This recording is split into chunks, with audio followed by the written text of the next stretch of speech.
लोकसभा चुनाव को लेकर सभी पार्टियां अपना दमखम दिखाने में जुटी हुई है। सभी कार्यकर्ताओं के माध्यम से अपने वोट बैंक साधने में लगी हुई हैं।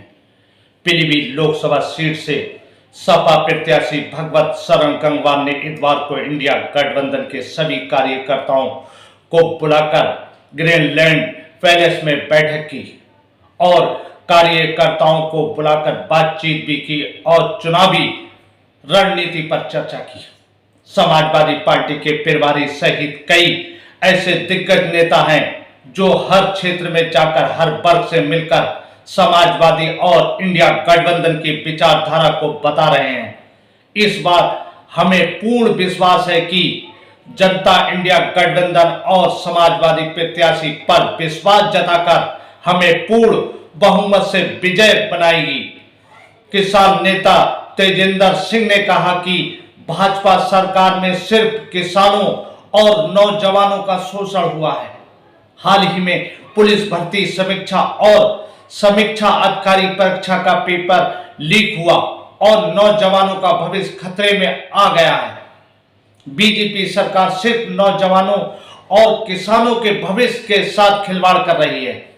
इस बार लोकसभा में जनता बीजेपी को सबक सिखाएगी और गठबंधन और समाजवादी पार्टी से हमें हर वर्ग का वोट मिल रहा है।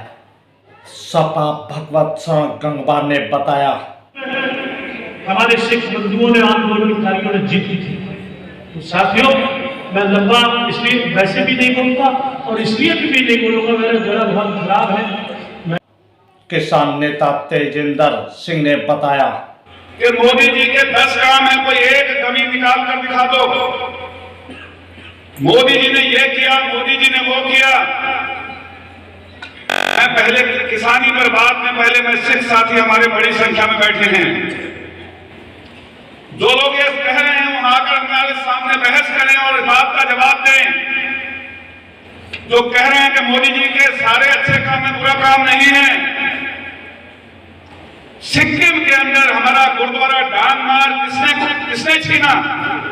किसकी सरकार थी? कब हमला हुआ? हरिद्वार के अंदर ज्ञान गौरी गुरुद्वारा जो आज वकालत कर रहे हो आप, हमें उम्मीद थी कि आप बनकर वहां जाओगे, राष्ट्रीय स्तर पर आपको जिम्मेदारी मिलेगी तो आप हमारी बात, हमारे मुद्दों की बात करोगे। हरिद्वार के अंदर ज्ञान गौरी गुरुद्वारे का मामला पिछले कई सालों से लंबित पड़ा है। अगर मोदी जी इतने अच्छे थे तो हमें वो गुरुद्वारे की जगह, अगर राम मंदिर अपनी निश्चित जगह पर बन सकता है तो क्या गुरु नानक की धरती ज्ञान गोदड़ी अपनी निश्चित जगह पर क्यों नहीं बन सकता? ये सवाल का जवाब दें वो लोग और पूछ रहा हूं लोगों से। गुरुद्वारा आरती साहब उस पर तोड़ा गया, हमला किया गया। बताओ, मैं झूठ बोल रहा हूं? आप लोग जिम्मेदार, ये बाबा महापुरुष बैठे हैं। और बात यहां नहीं रुकी। आपके धार्मिक इदारों को डिग्री यूनिवर्सिटी दिल्ली के अंदर दयाल सिंह कॉलेज, उसका नाम बदलकर दीनदयाल कॉलेज करने का काम किसने किया? इसी भारतीय जनता पार्टी की सरकार ने किया। क्या बताओ? और उसका विरोध हुआ तो जाकर पीछे हटे। और तो और हमारा जो तख्त है, तख्त हजूर साहब के अंदर आपको पता है कि किस तरह से सरकार साजिश कर हमारे उस इदारे के 17 मेंबर में से 12 मेंबर अपने बीच में डालकर उस पर कब्जा करने चाह रही है और कर भी लिया। बताओ किया कि नहीं किया? ये जवाब दें हमारे दिल्ली शहर के लोग जो आप लोगों को कह रहे हैं कि आपको भारतीय जनता पार्टी के साथ खड़ा होना चाहिए। बताएं तो सरकार वहां पर जो बोर्ड है, हजूर साहब हैं, सिख रेजिमेंट को खत्म कर दिया। जो परेड के अंदर शामिल होती थी हमारी सिख रेजिमेंट परेड के अंदर, उस परेड से सिख रेजिमेंट को बाहर कर दिया। इसकी सरकार में हुआ, इसी भारतीय जनता पार्टी की सरकार में हुआ। और जो कह रहे हैं कि हम आपके साथ इसी 5 के अंदर पिछले महीने किसान तहसील के अंदर धरना लगाकर बैठे हैं।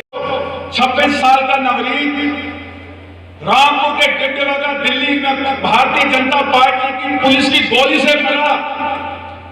इकलौता बेटा था घर का, चिराग बुझ गया।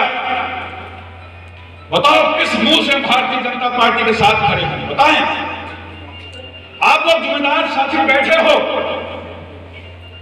हम पूछना चाहते हैं, जो लोग कहते हैं कि भारतीय जनता पार्टी के साथ आ जाओ,